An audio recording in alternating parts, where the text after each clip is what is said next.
Yeah, we're about to go live. That's all right. Long as you ain't slow down. Act like you got them skate. Act like you got them skate. Act like you got them skate. Act like you got them skate. Act like you got them skate. Go live, I'm finna go live.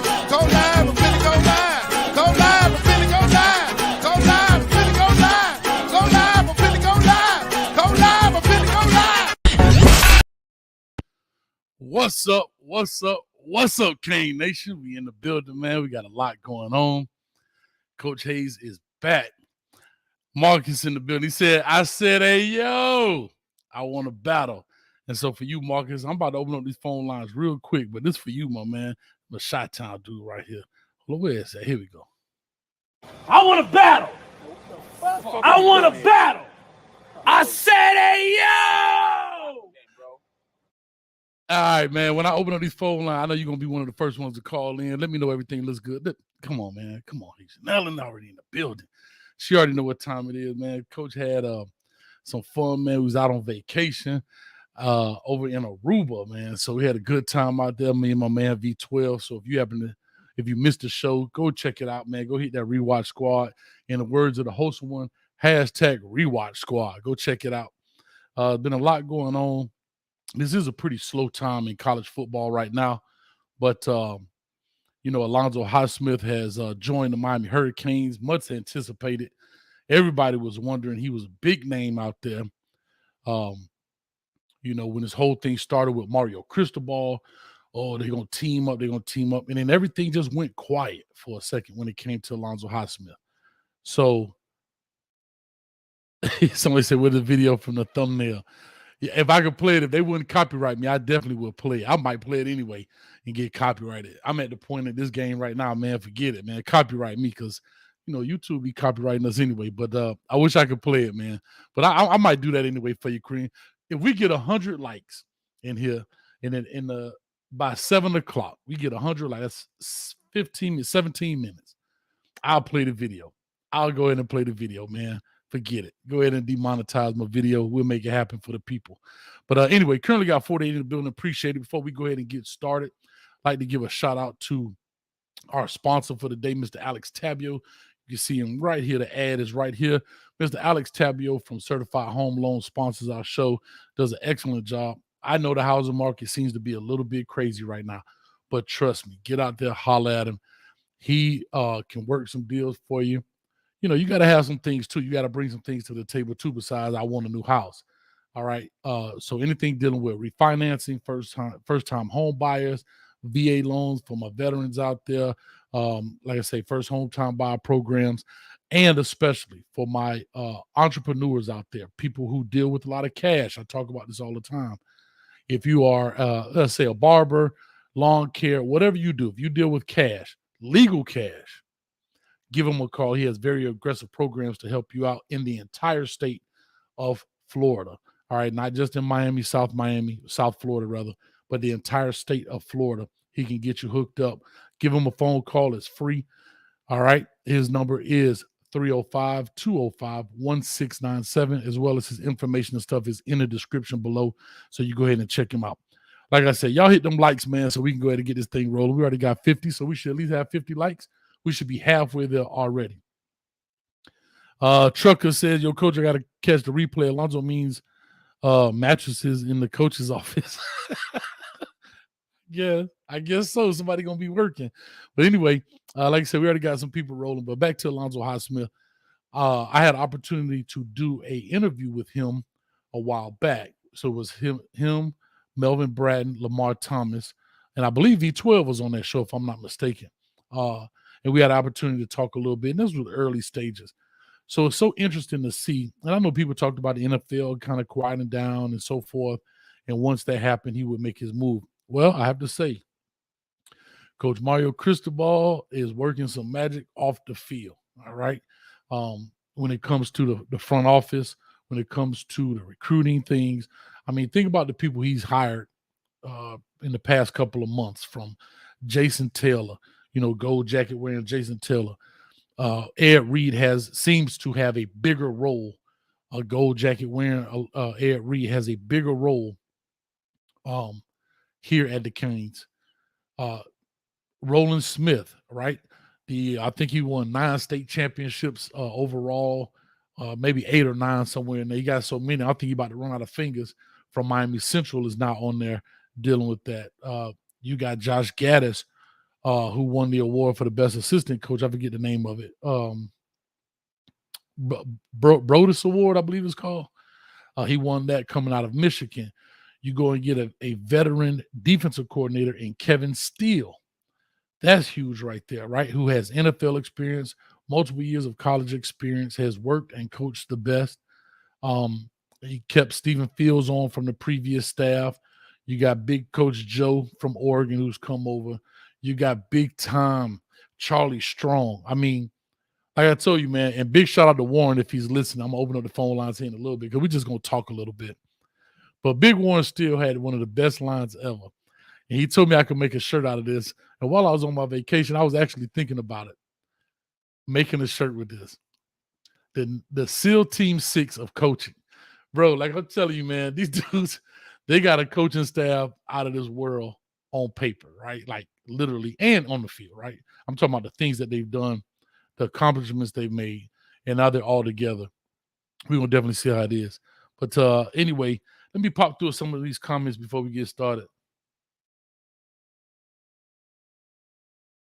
Oh, yes, Haitian Allen. So me and Lamar Thomas was going through all the wardrobe. He kept throwing on a new Hurricane shirt. So I'm looking in the background. He was doing it quietly.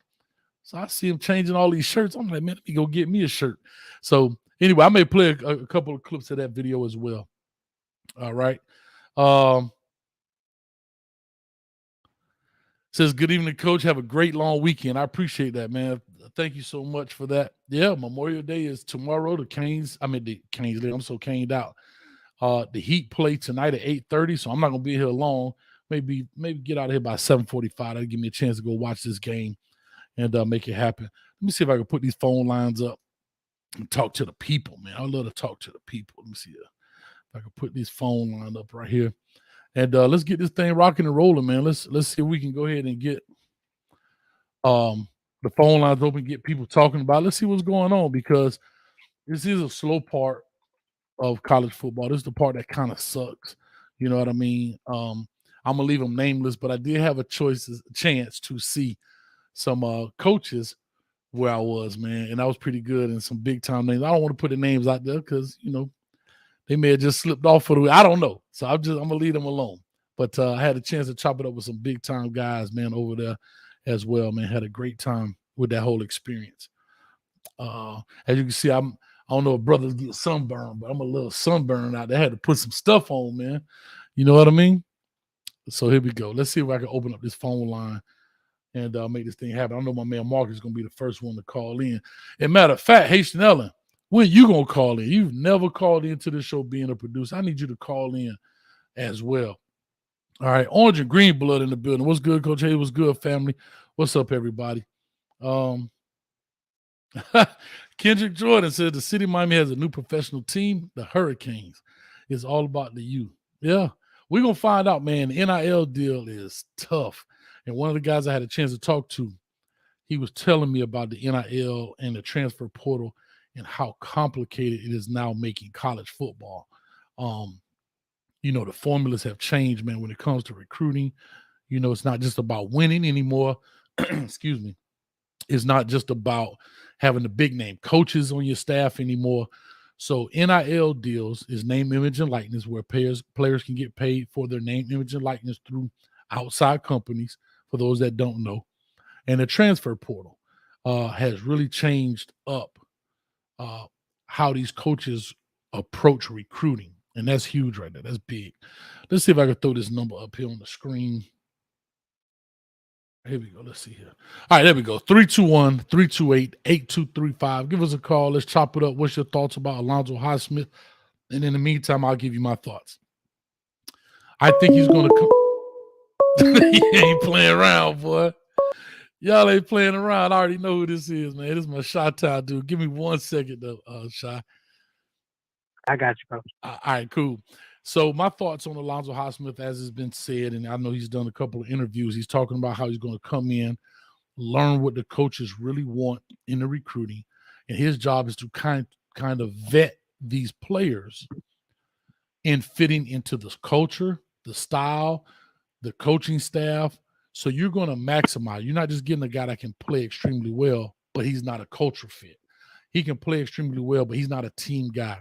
He can play extremely well, but he has a bunch of off the field problems. So his biggest role, from my understanding, you guys call in, correct me if I'm wrong, is his biggest role is to kind of vet these players, do the research, do the back end work to make sure these guys are a big fit.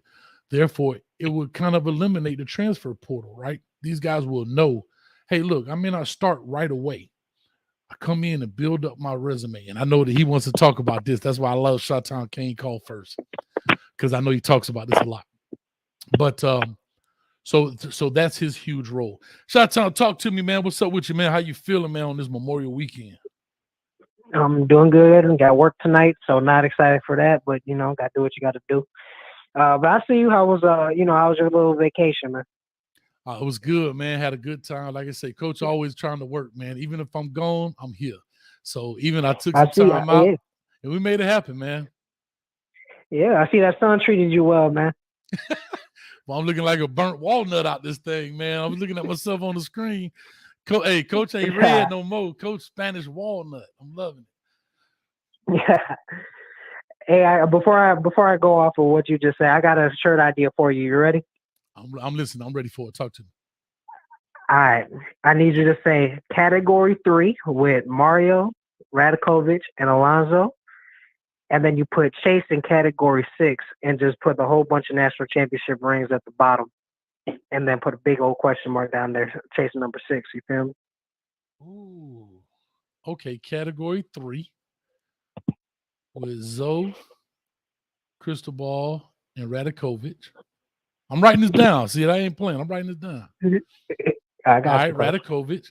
And you said category 3, Chasing category 6. Okay. And the 6 with is the the national 6th championship rings. Yeah, so we got 5 right now, and they're chasing the 6th one. Yeah. Ooh, I'm loving it. I like that. I might work on that, man. We're gonna definitely check that out. I love it, man. I love it. All right, so what's your take on what I had to say about Zoe coming on over to the Miami Hurricanes and making it happen? It's definitely going to put a different perspective, like on the South Florida kids, especially seeing people from where they come from, making it. Because Zoe has experience where he was he was a top recruit coming out of Florida, and then he made his money in the NFL. Not like as a player, he had a long career, but he made the majority of his money in the business aspect. So he's proof saying like, hey, you don't got to play the sport to make your money. You could just take what you learn playing the sport and make millions doing that. Why play for the team when you can own it? So it's definitely a different perspective that's given to the players, and everybody's ready for the new hot thing. You're like, oh, I got to start as a freshman. I could get out of here in three years, make my money. And those just like, hey man, look, you're not NFL ready yet. You ain't what the scouts are looking for yet. If you stay work on your craft, you can make twice as much leaving a year later than trying to leave early. And on top of that, what Coach Cristobal has done also he's surrounded the Hurricane staff with people that the high school teams respect. You know what I'm saying? Like Roland Smith and all them, and they understand that they not wearing that U for for money reasons. They really want to see that you succeed, and when a player puts on that U, they become part of that brotherhood that Ray and Beeson and Vilma and all them boys were a part of. So they just like, hey, listen, when you wear that U, you're not just part of a football family. You're part of a brand that spans generations. Just like the Columbus boys, Zoe and Cristobal and that Columbus money deep. So it's a different kind of feeling, and I think that's why also in the aspect of recruiting, a lot of these players don't know the U to be great, but with their coaches and a lot of the family members who have seen the U come up, they're just like, listen, I know it hasn't been what it's been since you've been alive, but I need you to understand something. When this U is on the national stage and it's run the right way, it's going to be things that you can't even imagine that's going to be available to you. You basically going to be running the city, and you don't even know what that's like. But I need you to understand, if you go to this U and you put this U on the map, that's a different kind of level that if you go to Ohio State or Bama or LSU or any of these SEC or Big Ten schools, it's a different aspect. You need to trust in the process. I think Listen, that's what dog, Zoe brought to I have the to table. say this. I have to say this to you, though. What you're saying makes a lot of sense. And it's like I said when I spoke with that coach, it does bring a different avenue. Here's another big thing that Zoe brings to the table. Because all of these players who go to college, their ultimate goal is to play for the NFL. We all know that is not going to necessarily happen, right? Whether you go to the University of Miami, Alabama, Ohio State, Clemson, USC, everybody, in the words of Trick Daddy, let's face it, everybody ain't going to make it, right? And that's a fact. But here's the best part about Alonzo Highsmith being there. Because he was a front office guy in the league, he can tell these guys exactly, not hearsay, not what a friend of mine who was a front office guy told me. This guy did it for years. He can tell you exactly what these franchises are looking for, whether it's on the field, off the field, from a character perspective. He can tell these players that, it hits different when, excuse me, the cane juice hit me too. The cane juice hit different too when it comes out my new cup, but I'm gonna put that out there in a second. But it hits different when this guy truly walked the walk than the guy talked the talk.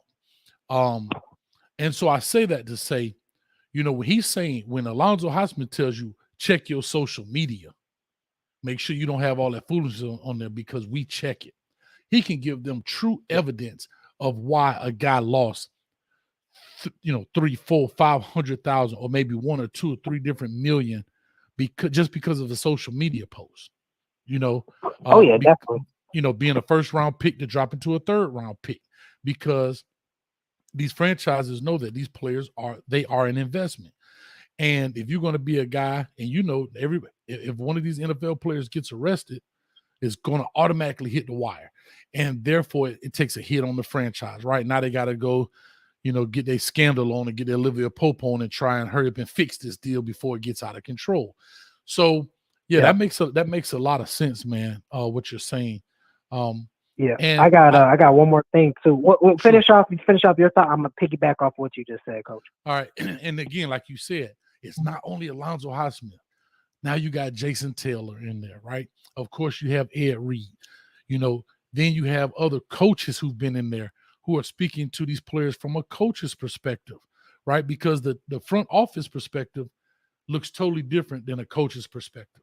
But if you flip it and say, when Charlie Strong tells me something and Kevin Stills tells me something, from a coach's perspective of the do's and don'ts, looks different than the do's and don'ts of a front office.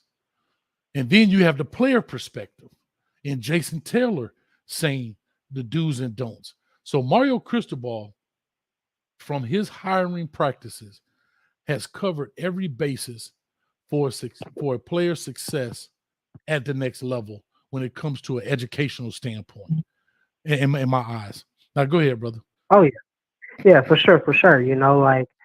And also, like, for your last point recently, a lot of these kids now, like, I'm not from South Florida, I'm from Chicago, which in and of its own right is a little crazy experience depending on which way you go.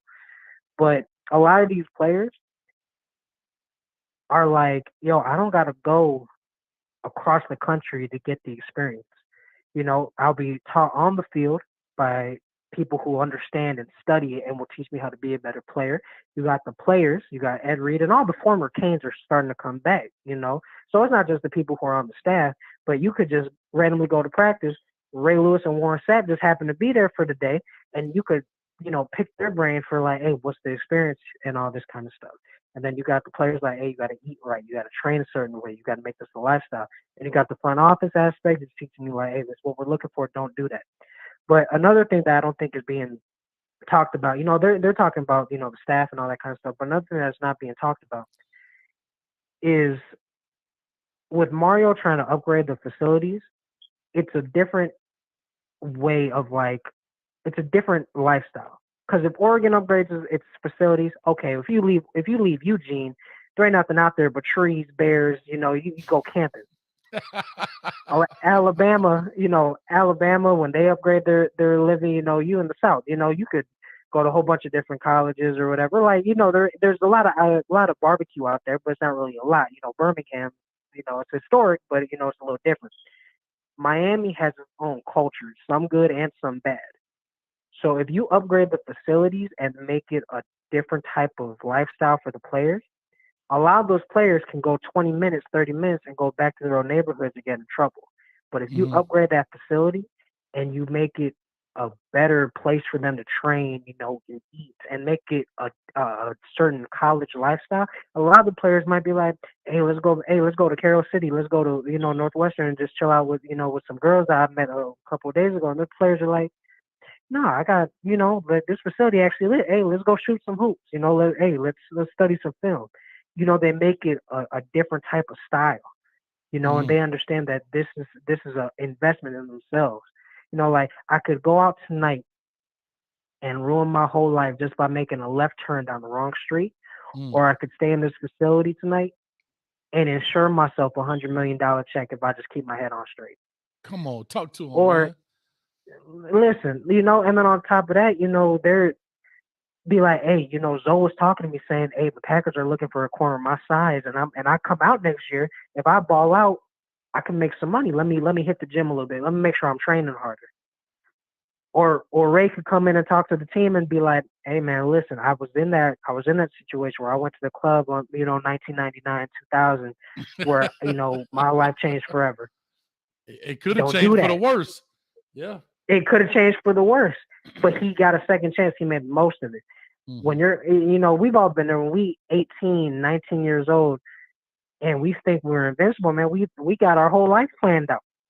And if you're a top recruit, you've had a whole bunch of grown men telling you that you're the best thing since sliced bread. You don't think nothing like that. You don't think that something could go wrong until you're in that situation, then you panic. If what they're doing, make a lot of sense. I appreciate this, man. Yes, sir. Listen, hey, look, people, need to understand. Like, yeah, I'm from Chicago. Like you talking about the Wild Hunters, it's going crazy right now. And you got these young 16, 17-year-old kids that are, out here making life-changing decisions out of a little argument that lasted 15 seconds. And we don't have the football players that y'all have, but we got basketball players up here, and they're going through the same thing. The only difference is they can stay in a basketball gym for the entire night. Football is a little different. Once that field closes down, you ain't got nowhere else to go. Right.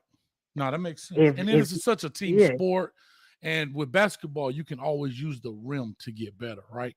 Meaning that you can occupy your time on the rim, working your layup. On the football field, it seems to always take two, right? It does get boring out there if you're a D lineman working on the bag, right? But at least with the rim, it makes a lot of sense. Quarterback, you can throw the ball, but now somebody got to chase the ball. You know what I mean? Somebody can, that kind of stuff, Yeah. Oh, and this is being said, though, take a little side step for football. With Radakovich coming in, and they asked him to talk about bringing more women's sports to Miami. The softball team, might be a new thing coming up. And, a new thing that might be happening is a lot of these football players have younger sisters or females that they hold in high regard, that they hold like family. If they see that the college is also taking a step towards making sure the women are successful, making sure, women have more opportunities, that actually might be a new, step in making these football players be like, hey, man, listen. They're just not talking it. They're actually saying, like, no, we want to make sure that not only are the young men from these inner city Miami schools are succeeding, that the young women from these inner city Miami schools are succeeding. Right. They're making it a city thing. They're not making it a football or, a certain type of Miami way. They're making it a city thing. They're going to Carroll City, Northwestern, Central, and they're saying, listen, your young boys here are going to go to the U, and not only are they going to come back business savvy, in better shape, in better mental spaces than they left, but they're also going to tell you how fair we were to the young women who also trusted us in this process. I love it, dog. I love it. But listen, man, let me get the rocking and rolling as always, man. I'm gonna get to the shop. We're gonna meet up, man. I need you to have some of that Harold's chicken, man, with some mild sauce on it for me. I feel you. I'm coming down to Miami for my 25th birthday next month. So, hey, I might Okay. hit you up, coach. Well, hit me up, man. Maybe I'll be there because I live in Orlando. So maybe I'm there, maybe I'm not. Who knows, Ain't nothing coach? but a little drive, man. Ain't nothing but a little drive, coach. Yeah, 3.5 hours. When I was 25, I could do 3.5 hours on my head. 3.5 hour drive. Now I gotta go to sleep for 2 days, man. Hey, it's all cool, man. Hey, Bama breed pros, you breed legends, bro. We cool. We cool out here, man. Ooh-wee. You spend some game, baby. I love it, man. Thank you for calling in as always, man, supporting us, man. All right, coach. Love you, man. Have a good time. All right, man. Love you too, bro. Appreciate it, bye. All right, real quick, man. I think I may have a guest on here to talk a little bit about this, but let me go ahead and bring up my cane juice cup. But everybody knows I lost my other cup. I lost my other cane juice cup. I don't know where it went, man. And when I lost my cane juice cup, I couldn't find it. So my coworkers at work said, Coach, we got you. And they band together and got me a new one. But it doesn't say cane juice on it. So I'm going to have to make a cane juice on here somewhere. But I got a new cane juice cup, and here it is, baby. So with that being said, I'm going to take a sip before I take this next caller.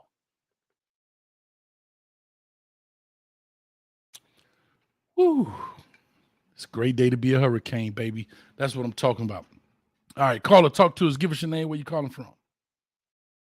Yo, what's up, coach? It's Chris Gaines for life, brother. How you doing? I'm good, maybe. What's up with you? Man, I'm cooler than the polar bear's toenails in Alaska, baby. I'm cooling, man. I'm cooling. Cooler than the polar bear's toenails. Oh, well, there you go again, talking that ish. And talk to me, baby. What's up?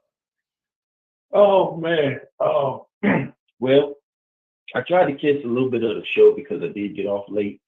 I put the thing in it because I wanted to talk to you about this whole thing with Highsmith coming in.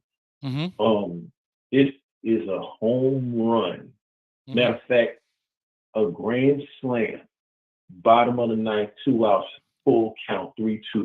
Okay. And we up the bat. You know what I'm saying? Like, this is what the program needed. Mario plays chess. He just don't play any chess. Okay. He plays chess on a 3D board. Okay. He plays chess on a 3D board. Every hire that he has made has been a tactical hire. Yes, to sir. build this program to get it back to his glory. Because let's be honest. Oregon, he brought it back. But it's something different when you come back home and it's your own. He won. He bled. He sweat on that field. He knows what it takes. You know what I'm saying? He's going to go and do good wherever he goes, but it's something different about it being your home. You're going to put more time, more effort into it. You see what I'm saying? Sure. So with him hiring Alonzo Highsmith, and I remember him being on your show along with Mr. Melvin Bratton and everything like that, and you asked him, when you think of Miami, what do you think of first thing that you think of? And the first thing Alonzo Highsmith said, correct me if I'm wrong, coach, he said championship. Okay? That's what he's bringing to this program. I watched the interview that he had. He said it didn't feel right at the time with everything else going on. But with this right here, it fit just like a glad. It fit just like a perfect shoe. Right. It fit. Now you having more accountability in these offices. I've never seen Avery out there on that field as much as I have since he played. True story. That's number one. Number two, we have the alumni that are welcomed back in grace when they come to Green Tree because they bled and sweat on that field too. They ain't doing it at the Rock. They did it at the OB. But they bled and sweat on that Green Tree. They can come back and don't have to feel all tensed up as the other regime, which will remain nameless. But when it comes to Alonzo Highsmith and the position that he is given, everything changes. Now we can go ahead and keep our kids home We have the staff. First off, we got the coach. We have the AD. We have the GM. We have the OC, the DC, the linebacker coach. We got all of these coaches that we were missing because supposedly we didn't have the money. We didn't have the resources. We were just being mediocre. Well, all of that is out of the window. Now we get more bang for our buck, and we're not just settling anymore. It's the top of the cream now. It's going to rise to the top. And that's the only way. And shout out to my man Wholesome, because I'm going to tell you this right here. He said, in order for us to eat, the others got to starve. And the others is Georgia, Bama, Ohio State, Clemson, all of them going to either have to move over or get up. I love it. Hey, bro, hey, what it is? Two lions and one deer. Somebody ain't gonna eat today, huh? Somebody ain't gonna eat. In the words of boy, in the words of the wholesome one. In the words of the wholesome one. Talk to me, somebody. Shaba. Hey, telling you. I'm telling you. When he said that, coach, that spoke so many different. That has so many different emotions in it, and now we have those pieces. Now we don't have to guess. The only thing we have to do now is win ball games. Win ball games. Everything else will have a domino effect. Okay? Yeah, is it going to take him time? Yeah, it may take him time. But Mario Cristobal is a ruthless coach. And what I mean by that, he is relentless. Okay? He wants perfection. He wants to win. As you know, of course, as all other coaches do. But it's something about Miami that makes it so special that now you're going to have more alum come back here. You're going to have more eyes on the program. You're going to have more South Florida kids that actually transfer to other places to get other experiences, like the other caller said, the previous caller. Now he's building that wall up. Right. Saban can't just come in here and just put his claws in South Florida no more. Mario got a big old toenail clipper for him, dog. You're going to have to go somewhere else. You're going to have to get those toenails going somewhere else. You're going to have to go somewhere else there. I love it. We ain't here with the foolishness. Because you know what type of recruiter Mario is. And it's easy for you to sit here and say, oh, well, I recruited at Alabama. Anybody can recruit at Alabama. I recruited at Alabama, and I ain't even no recruiter. Alabama's going to sell itself. Mario is going to sell Miami. I heard you win these games, you get these coaches. But one thing about it, Coach, Shamar Stewart said, Miami will always be my home. Yes, but sir. You just hired a DC, and I can't trust that. I respect him for that. That was a grown man statement. That was a grown man statement. Grown man, bro. Coach, let me tell you something. I respect that man so much for what he said. And I understood what he was saying. He can't gamble. He got too many people depending on him. Sure enough. I agree with that. Because we didn't have the pieces all the way. We didn't have everybody. Now, I don't know how much more hiring we got to do, but if we got everybody, we got a nice lineup. Now, all we got to do now is put it on the field. We got the blueprint. The question is, what are we going to build it on? Now I'm going to say this last piece before I get my guest on. I'm going to say this last piece. And you're 100% right. And I tell people all the time, we got all those great pieces. But it's like stats. The only stat that truly matters is the win-loss, right? Or the win the game, lost the game. Just like our Miami Heat tonight, right? They could talk about how many Tatum and they got this superstar and that superstar, but people counted us out and we still in this game 7 right now, right? It's the same thing. We win this game tonight. When we win this game tonight, people have already said, even Heat fans, right?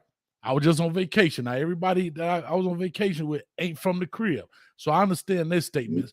So you know what I had to do to a couple of them? I had to walk through and give them a couple of slap their faces, and I had to give them one more. I had to slap their face because they trying to say, who cares if y'all get there? Golden State gonna blow y'all out. Well, guess what? I gave them a slap to the face because they talking that trash. So they went back to their home with a swollen face because I don't play that. But anyway, I was just talking trash, man. But at the end of the day, what I'm truly saying is, it is true indeed. We got to win ball games. All that other stuff is great. $100 million facility. Alonzo, Jason Taylor, all these people. But at the end of the day, you got to catch more W's than you catch L's. It's just that serious. Yes, sir. You know what I mean? The gridiron is where it all comes out, brother. Where it all you comes out. You got to do that. That's what's going to make us serious. Definitely, man. But listen, I got my guest on here, man, and I'm going to go ahead and he's sitting in the back room right now. I'm going to bring him on and give him his great introduction as he always gives me when I get a chance to go on his show and have opportunity. So we're going to definitely make it happen. But as always, bro, thank you for calling in. You always call in, support us, and I appreciate you, man. And go Canes, man. I appreciate you. Love you, Coach, man. Staple gang in the building. Say it again. Oh, Staple Gang. Yeah. Staple Gang in the building. Well, hey, I got my new phone, so I ain't on the Staple Gang no more, man. So I'm good to go. That's an inside joke for y'all don't know, man. Y'all go check that out. But anyway, appreciate you, buddy. God. All right, man. Appreciate you, Coach. All right, man. All right, I cut the phone lines off for a quick second. Got a guest coming on here, man. I had to say this. I love having an opportunity to go on his show. He always big up everything, man. If y'all don't know, y'all didn't even know this guest was coming on. I didn't either. And this goes to show you how good of a friend. While we were on this show, y'all probably saw me. I was texting. I text my man, hey, man, I'm on the show. You want to come live? He said, Coach, no problem. Send me the link. So I sent him the link. Guess what? He taking time out of his day to hang with us. So with all that being said, I'm going to bring this young man in. We're going to make this thing happen. I got to give him his love with the DJ.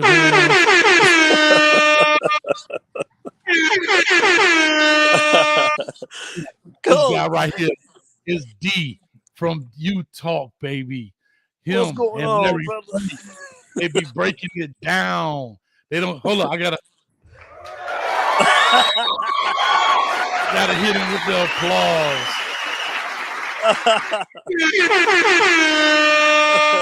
Got to give him his love. I have to say this. This is a gentleman as well, has supported this show from the beginning, has bought merchandise, you know what I mean, and posed on the show. Thank you for the Po Little Timmy. Even got a Po Little Timmy mug. I don't even have a Po Little Timmy mug. I don't even have one. And I'm like, I got to get my own Po Little Timmy mug. I got to get me one. And this gentleman has one, has always been supportive. So, D, we definitely going to put out your stuff so people can go support. But I got to get on my grind and get y'all stuff as well. Let me tell you something. You did a show recently, am I correct, with a gentleman? Am I mistaken? Yes, sir. Yeah, we did a show with Melvin Brad and Alonzo Highsmith on Friday night. You can hear me good, pretty good, Coach. Yeah. Man, you look good. You sound great, man. So everything was perfect. So it's funny you say that. And so Alonzo Highsmith, we had that show together. And again, thanks to you, my brother, you helped put that together. You know what I'm saying? You helped put that together to get those guys, Melvin Bratton, Alonzo Highsmith, Lamar Thomas on the show so we could do that, man. And you made that happen. And I appreciate you. Now, thank you for that, man. Yes, and sir. So Thank you. I didn't get the chance to see it because I was actually on the airplane coming back from Aruba, man. So I've been going all week. You know your boy, not to cut you off. You know your boy there right now. You know that's where Melvin Bratton at, right? He been calling my phone every day talking trash. Well, listen, I told him you was over there. I say, Coach Hayes came from over there. I saw him. So I didn't say nothing. I said I saw some people, and I did. I saw him. I saw a couple other people. So I saw him at the all-white party, hanging out. We talked a little bit. We chopped it up, man. And yeah, so he over there, and he like, man, you should have told me you were doing the show. I'm like, bro, I didn't know you was gonna be here, but we did our live show from over there, me and V12. Yeah. And so I would have known. I started to wake up early Sunday because I left out Saturday. I meant I started early Saturday and be like, hey, you want to jump on the show? But anyway, I left them alone on that. But everybody having fun on vacation. But that was a great time over there. Let me ask you this: at the time in which I did the show, Alonzo Highsmith's name was big in the game, right? with the Mario Cristobal, Alonzo Highsmith, everybody coming together. And it got total silent about Alonzo Highsmith at some point. Like after Mario came and started hiring coaches and stuff, turn my light up. I feel like I'm dark. All right. That's my suntan, huh? So anyway, so it felt like he got quiet, like the name got quiet. And I understand he was in the NFL and drafts and all that kind of stuff. Not to take away from your interview, because I want people to go watch it, but give us a quick synopsis of kind of what are the things you guys talked about. We pretty much talked about it being his dream job, and this was the job that he always wanted. And that's what Mr. Braden was saying as well. It was like he wanted the job so bad and he was so anxious to get it. It was like Mel was telling him, like, look, bro, just, hold off a minute. And they told this on the show when they were on the interview. And he was saying that, just be patient, man, because they're going to get ready to, get Manny from out of there. And then, you're going to get your turn and, we're gonna get you in there. And he was just so anxious because he was saying that from day one, it's like he felt like that the program that, he played for, he wanted to see it get back to where it used to be at. And he said that it was just a dream come true to be able to, to come back home. He said that he's leaving on, I think he said Sunday he's going to be at work on Monday, man, on the holiday. And just was saying like how, him and Mario are going to be there. Because Mario gets there early, man. Like people don't know. Mario is there before the sun come up. And they're just saying how both of them guys are workhorses. And they're going to be trying to see like who can beat each other to the office, who can get there first to start working. But he said he's going to be the first thing on Monday morning, man. And he's just anxious and excited about getting on the job and getting started, man. So let me ask you that, and that's awesome. And I know personally that dude, Mario, like I always said, when he came, we got to grind. We're grinders. So they believe in that, right? Ain't no Yes, sir. I remember being in a staff meeting. And I have to say this. He said something in one staff meeting. It resonated with me so much. Mario Cristobal said in a staff meeting, he said, for every win that you get, you come closer to your ultimate dream. And as a coach, that made sense, right? Nobody really wants to hire losing coaches. Right. So he said for every, and how do you do that? You do that by being effective and efficient at your job. And you can't punch a clock as a coach. Now, are there ways to do some things maybe more efficient? Sure. But it's not a 9-to-5 job. It is not a come in, punch the clock. Hey, hold up now. I got a union card. Y'all overworking me. That's not that kind of job. You know what I mean? And that's the truth. I mean, he grinds it out. I remember we breaking down films. We in week 1, we already looking at films from game 10 or week 10, those films, not to break down what they're going to do because, of course, people change, but to see what changes do they make, right? And when he said, because you think to yourself, you say, well, dog, coach, in week 1, you want me to break down week 10. And you're breaking down week 10 to see what they've changed. But it also tells you the story of what they kept the same. And what they kept the same is usually their bread and butter plays, right? You don't throw out your bread and butter and make something new. So you have an opportunity to see what works for them in the beginning, what works for them at the end. And the stuff that you see different, that's where you got to make them work harder because they're not really confident in it. They're confident in their bread and butter plays. You're not going to change that. But when they start getting off script and going to the change-ups, right? Now that's when they got to start going to that, that's when you got them. And that was huge right there. And so that was big, man.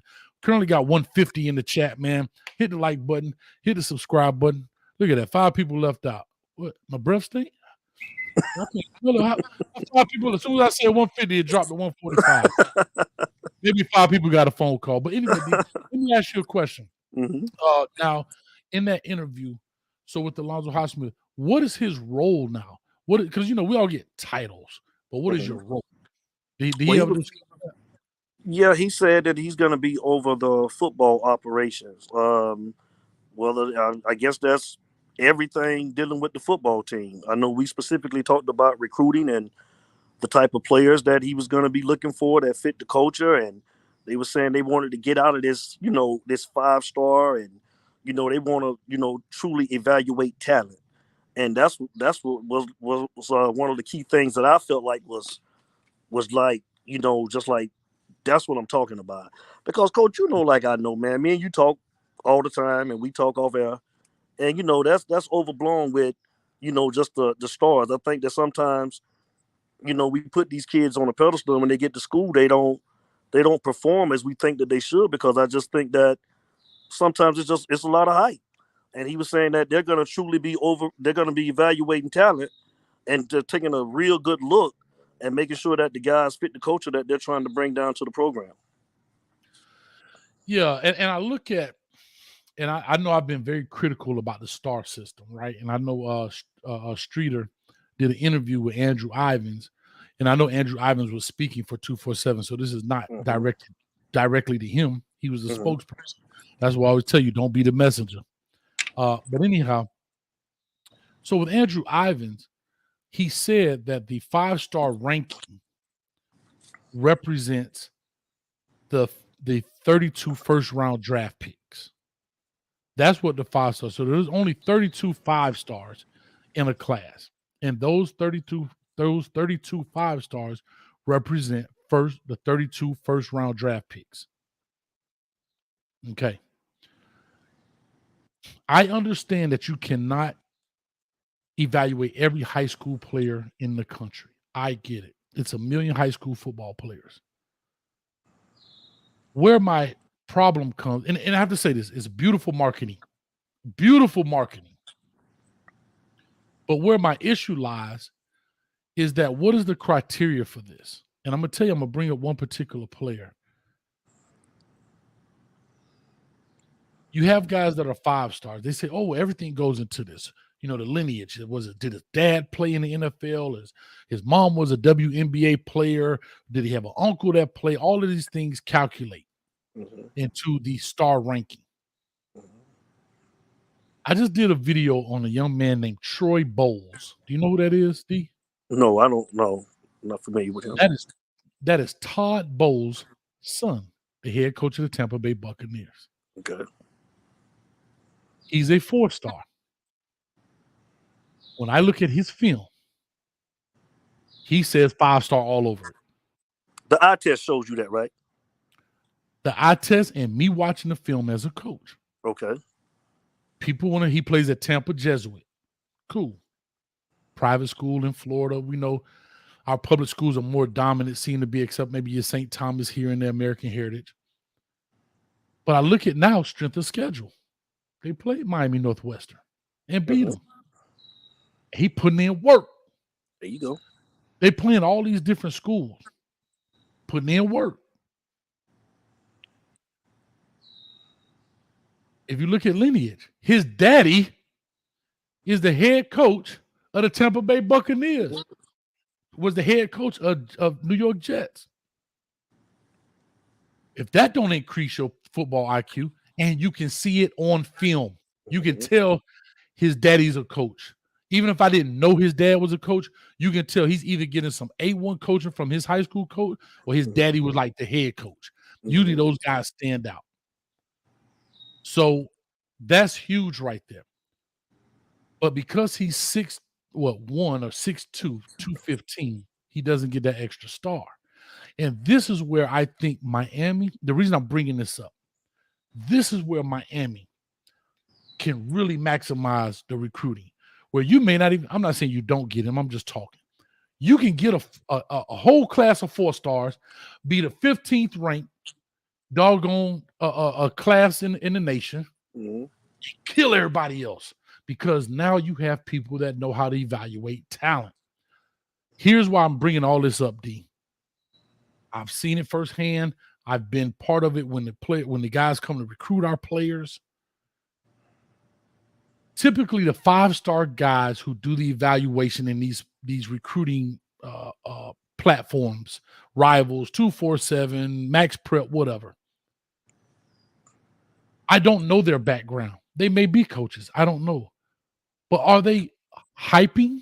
And a lot of it is because they came to my camp. You get an additional star because you went to my camp. Again, that is your star ranking. If that's your criteria, that's fine. But what it's doing is causing a fiasco, dog, amongst these players. Everybody wants to be a 5-star. I just had a dad. My son's a 3-star. He's better than such and such, such and such. And I have to be honest, he is. I looked at the film. He is. But maybe he doesn't go to camps. Maybe he doesn't have the financial resources to get to those camps. But you got to get in front of these coaches some kind of way, and you got to get a coaching staff that understands recruiting. There you go. Players. Mhm. Players. Once you understand that, you can get a 3-star in there. And I understand fan base. He's only a 3-star. Yeah, Alabama recruit 3-stars too, dog. Go look at their roster. Mhm. And once they get to Alabama, they become a 4 or 5-star. But they recruit them initially as 3 and 4-star. And I know I went on this long rant, but I said that, D, to say it's good to have these kind of eyes in the building on recruiting because they can see past the bull crap. Yes. They can see past, he's a shorts All-American at this camp in 7-on-7. It's different when that safety back there. He got that 13 pounds of punishment on him. So I said all that to say he's big, man. Big shout out to Wholesome in the building, man. Coach, what's up, Wholesome? Talk to me, baby. We were just talking about you, Shaba. But anyway, yeah, that's huge. Wholesome, if you got a chance, man, we jump on here with us, man. If you got an opportunity, just send me a text. But yeah, so I think that's going to be huge. Now, let me ask you this. Let's talk about the elephant in the room. Yes, sir. Everybody talks about the good. Let's talk about the elephant in the room. Is it too many chefs in the kitchen? Well, I don't think so, Coach. I don't think it's almost like competition, like me and you talk about all the time, man. It can never be. That's the type that's what you want, right? You want more coaches that can push these players, that can bring the best out of the players at each position. And so I say no, Coach. I say the more the merrier. I say that, look at the linebacker group with Charlie Strong. I mean, we didn't have that last year. Who we had, Packy was the linebacker coach. I mean, upgrade. Steele, that defensive coordinator. Who did we have calling? Who was on the D? Who was calling the plays last year? Manny Diaz, upgrade. Offensive coordinator. I like Gaddis. I mean, coming from, what's that? The Big Ten over with Michigan. You know what I'm saying? I mean, this can't be nothing but good. I say, no, I don't think it is, Coach. I like it. It's like you always said. You want the more the merrier. Bring them. I think it ain't gonna do nothing but help. I don't think it is. You think so? You think it's too many chefs? No, when I said that, I simply said because when you start talking, one thing I know about coaching, it's an ego game, right? And I don't know a lot of these guys personally, so far as what they are. Are they open to?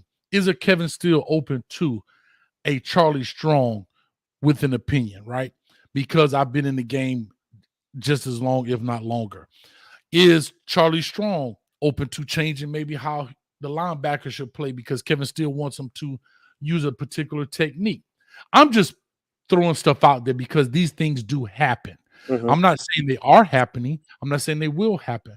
I'm just creating conversation through this kind of talks. Same thing, right? Alonzo Highsmith says, hey, man, look, we should get, because you talk about recruiting. Hey, man, we should get D because he does a great job of doing this. Mario says, no, I like Larry Frank. You see what I'm saying? I'm just talking about because there's always going to be a difference of opinion. Right. The problem is how do you handle differences of opinion? Right. That's the question. You know what I mean? And then of course, like anything else, right? I'm just making conversation with this. Again, like I said, I don't believe that will happen. And real quick, excuse me, guys, for that foolishness in the chat.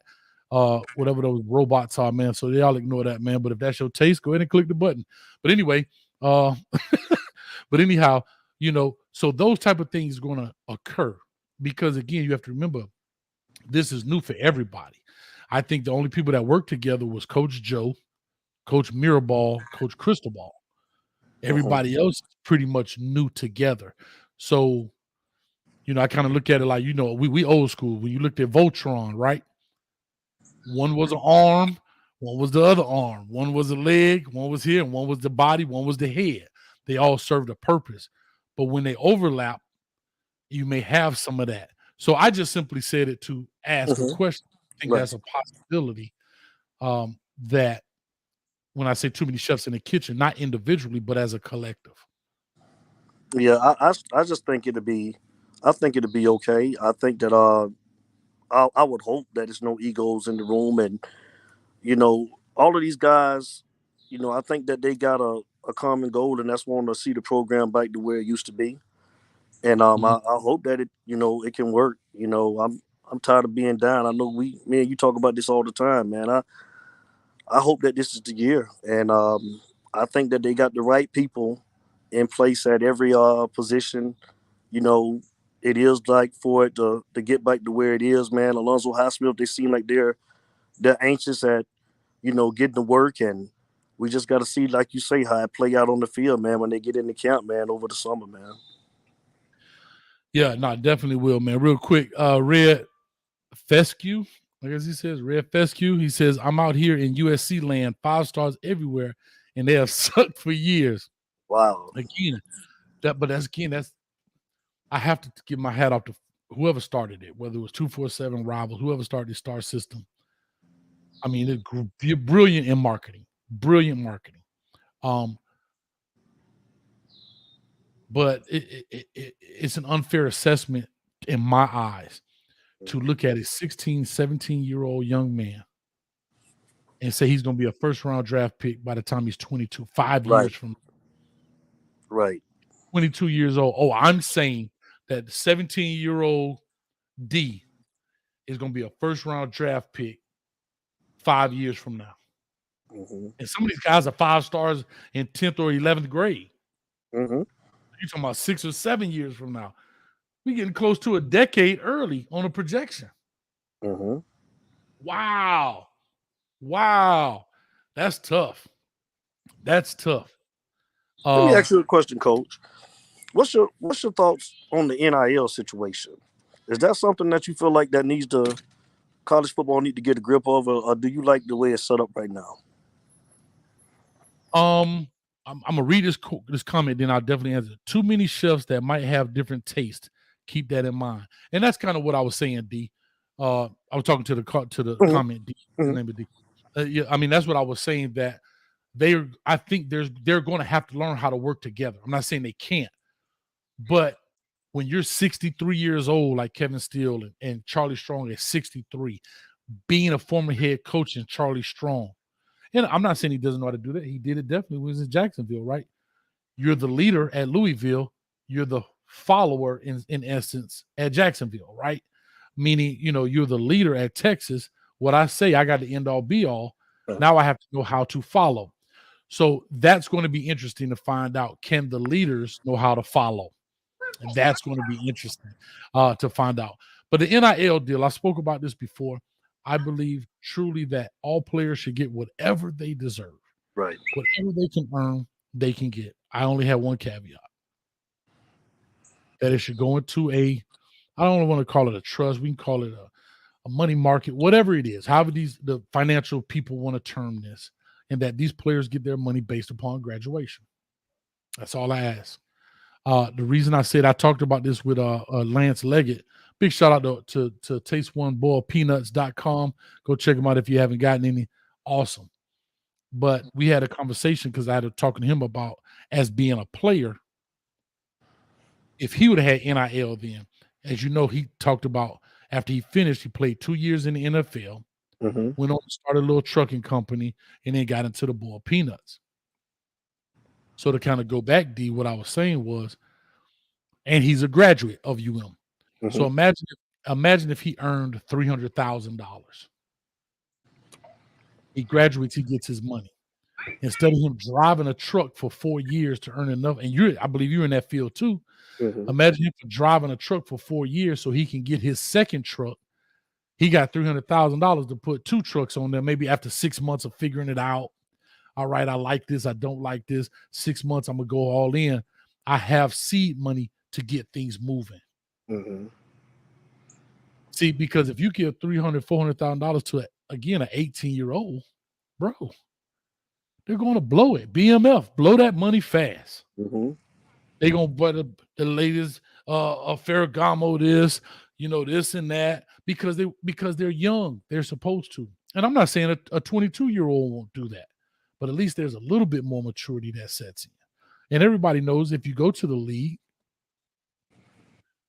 that first contract, you're not making no bunch of money. You know what I mean? Unless you're that first round draft pick or whatever the case may be. But you're not killing it. You're not killing it. And again, everybody, that's for an entrepreneurial standpoint. Well, let's just say a guy doesn't want to be an entrepreneur and they want to go start a job. Let's just say they want to go be a teacher or a police officer or a firefighter or whatever. Like, here's a prime example. Ja'Cory Harris he played as long as he could, and now he's a firefighter. Let's say Ja'Cory Harris goes and make $500,000, $600,000. Guess what he can do? He can buy him a house. You see what I'm saying? Mm-hmm. He now has seed money to now at least purchase him a home. He can do what he wants to do with that. You know what I mean? So if he wants to be a guy who works for somebody, which is fine, nothing wrong with that. But he has something to start with. Right. But guess what? When he's buying a house now, he has building equity. You're not building equity by buying the next Gucci sweater. Right. Preach. Thanks. You get what I'm saying? Or if he's feeling good enough, he can leave that there, and now his kids already have a college fund. That makes sense. Yep. And you're not blowing it to the streets. So that's my whole take on it. What's your take on NIL deals? Yeah, we talked about that on the show on Friday too. And we were just saying, like, we feel like players should be able to maximize what they can get while they're in college because, what if they have like a major injury? Like we've seen a lot of these guys. And we kind of spoke about like how Willis McGahee, like how he blew his knee out in the championship game, but he was able to come back and, still play. Everybody don't get that opportunity. Frank Gore, I think he blew like 3 ACLs, but we also talked about that kid. I forgot his name. He was with South Carolina. He blew out his knee. He was one of the top running backs too. And like, not Gurley. Oh my God. He coaches for them. I think he was coaching for them. He's Tennessee coaching, and I think he transferred to South Carolina. He was a running back. I know you know who I'm talking about, man. But we was talking about in the chat, guys. He was coaching for a second. He was coaching for a little bit. And he was good, man. And we couldn't think of his name on the show. I was like, Dreads. Yeah. He was pretty decent, man. And Lattimore. There you go. Lattimore. Oh, yeah, Lattimore. Marcus. Lattimore. Marcus Lattimore. Yeah, him. Yeah. And we were saying how he didn't even get the opportunity, to go to the league. And man, he was ready, man. So we was just saying, like, if they're able to, whatever they're able to make and benefit from while they're in college, man, they should be able to fully get everything that they can get. That was our take on it. Nah, yeah, 100%. And like I say, if you can get $10, get $10. If you get 10 million, get 10 million. Yes, sir. Here's what I know is about to happen, though. Mm-hmm. That conversation. That again, I don't want to use the wrong word. The positions that make the most change are going to get the most money. It's going to be the same thing as you see in the NFL.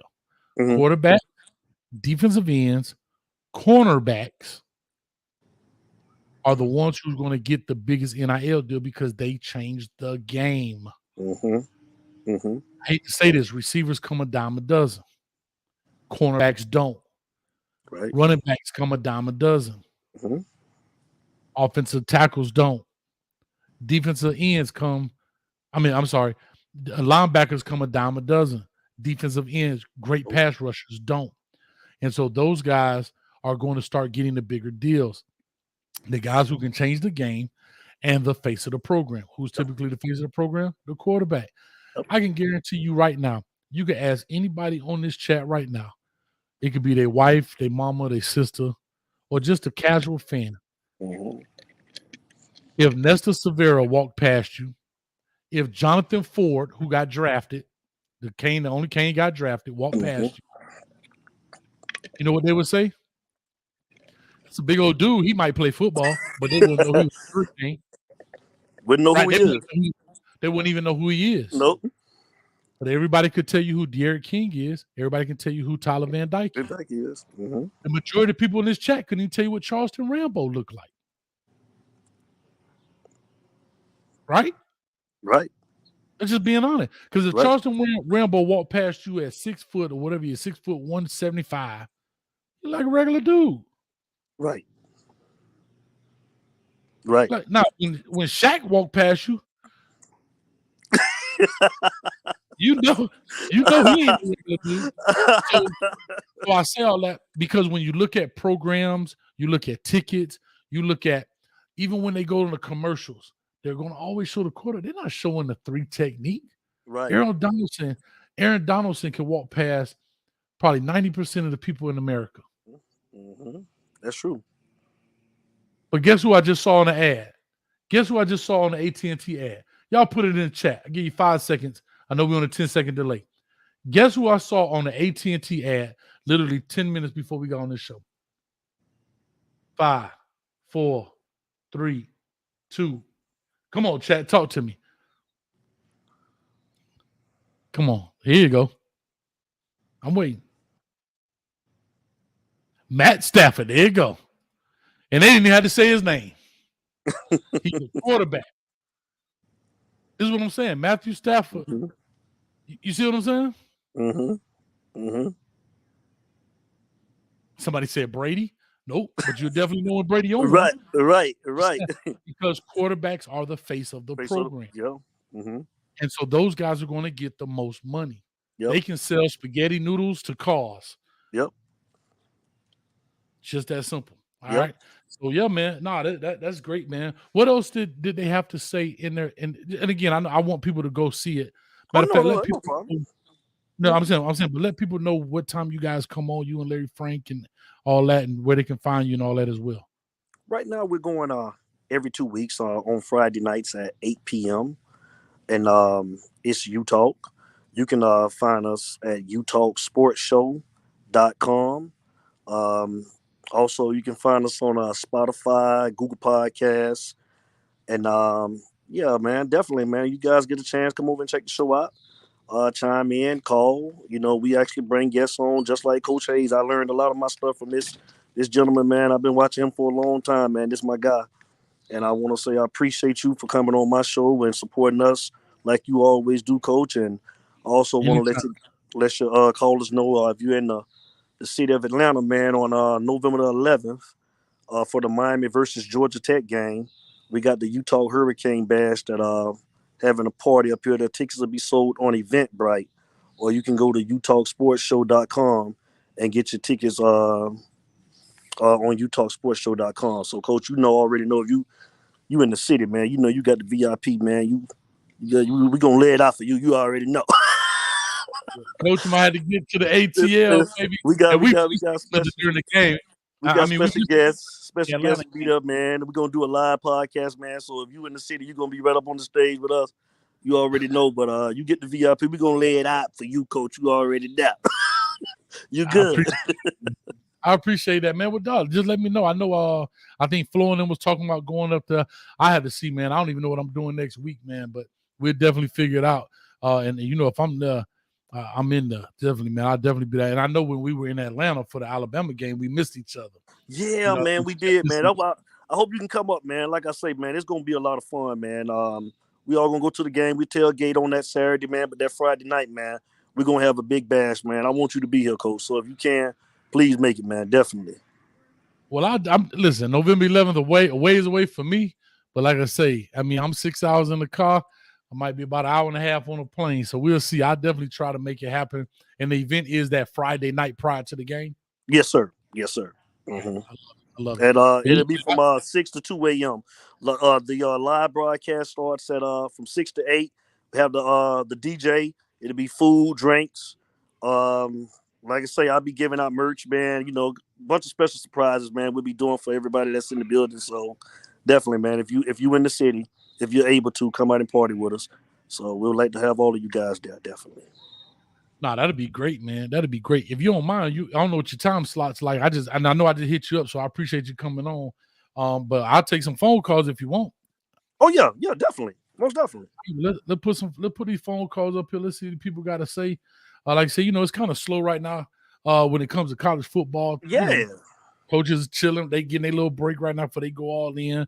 Camps are starting up right now. Matter of fact, today they had an HBCU camp here in Orlando, man, which was big, man. I'll be honest with you, I tried to make it. I just couldn't make it. I was too tired, man. How you We're going gonna on have vacation? Tommy Davidson on the show pretty soon too, man. Tommy Davis is supposed to be coming on at about. I think we got him scheduled. The comedian? Yeah. You know he a big Miami Hurricane fan. That damn fool. He gonna be on there, man. He gonna chop it up with us. You gonna see that's a fool, man. So Well, I tell you right now, y'all better go subscribe. This man ain't got this old Hurricane. This man got Tommy Stevenson on here. Come on, dog. You heard me? The comedian. He gonna come on with us, man, and we gonna have him on. We gonna have a good time tonight, man. He a whole damn fool, y'all, man. So if you can, like I said, I don't want to get the dates mixed up. I'm thinking to be in the next show, but I'll be talking to him on Wednesday. We're gonna set the date for sure, but it'll be about 2 more weeks. So I'll let you guys know, man. But if y'all can tune into that show, man, because he hilarious, man. He a big Miami Hurricane fan. This dude can tell you everything, Coach Hay. No lie, man. Really? He's a historian, man. So he loved the Miami Hurricane.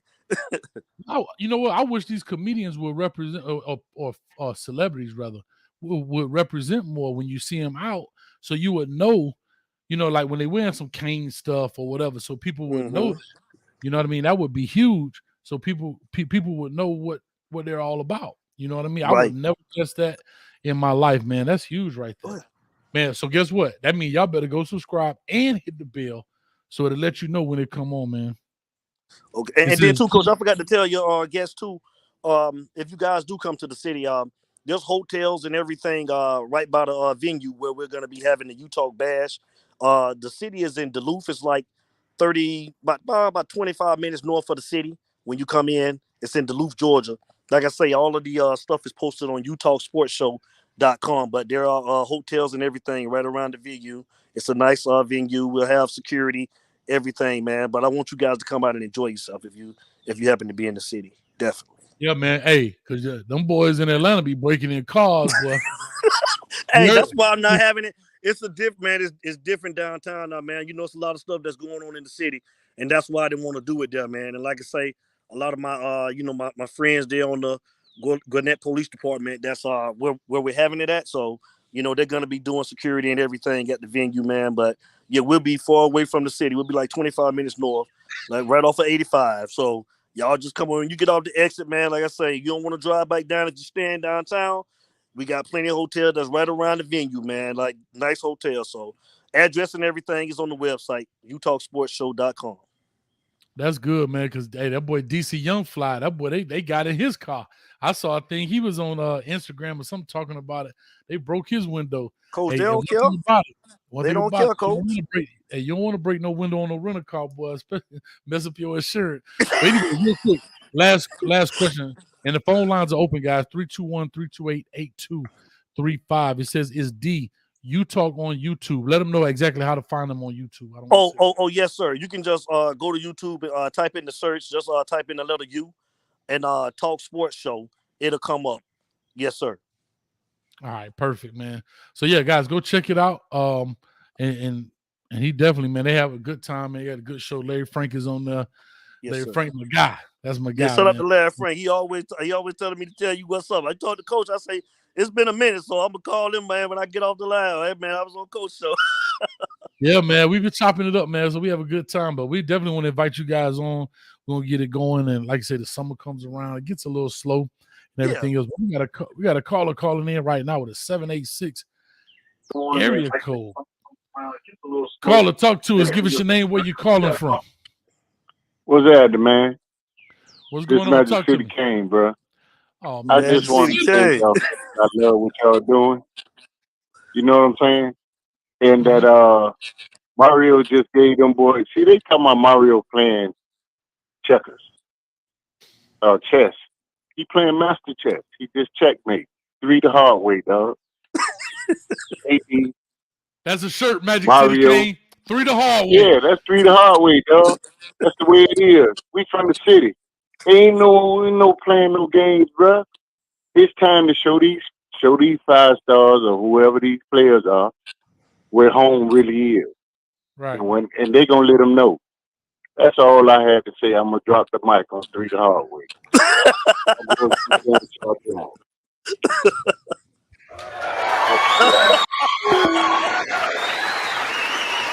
I love it. I love it. And Coach, that was another thing that they talked about too, Coach. That was what Alonzo was saying. As far as wanting to, get back to trying to recruit right down there around West Palm Beach and staying like in that area. That was something that he stressed too in the interview as well. That target area, like right around there. And so here's the deal. Let me ask you this about recruiting, right? Mm-hmm. You get your 20. Now, here's the deal. They've changed that rule. You know, I don't know if they changed it officially or there were talks or it's in the process of being changed, but it's no longer 25 scholarships. It's 85, meaning it used to be 25 a year. Mm-hmm. Now they're saying if you graduate 35 guys, you can give as many scholarships up to 85. Oh, really? That's what I heard. Y'all correct me in the chat if I'm wrong, or if it's already in play, or it was just talks about it, or it's being in play. But what I heard was, because Division I football has 85 scholarships, full scholarships, and the rest of those guys are walk-ons. Okay. So let's just say, for example, you have a year, because again, everybody leaves out at different times. Even though I came in with a class of 25, I may have guys that's 3-year. Some guys, they end up being 5-year. So it throws the numbers off consistently. What they're saying is you can always give out as many scholarships up to 85 in total. So let's just say, for example, and this is how coaches get thrown off with not having 25.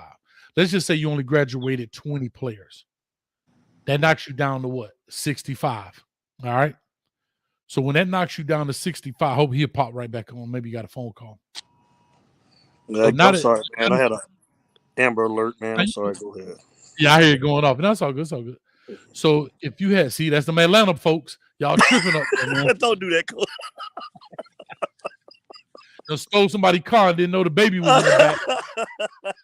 Y'all done stole somebody's car and took off. And you're like, oh, Lord, where that come from?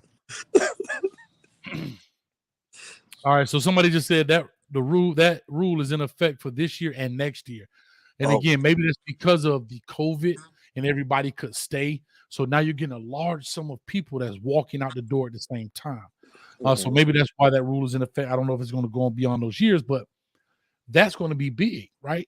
So if you can get 85 guys, and let's just say, for example, and I don't know, I see a lot of teams be putting out 35 scholarships, 28. But anyhow, if we lose 30 guys, you can bring in 30 players instead of just the 25 players. That'll be huge. That'll be huge.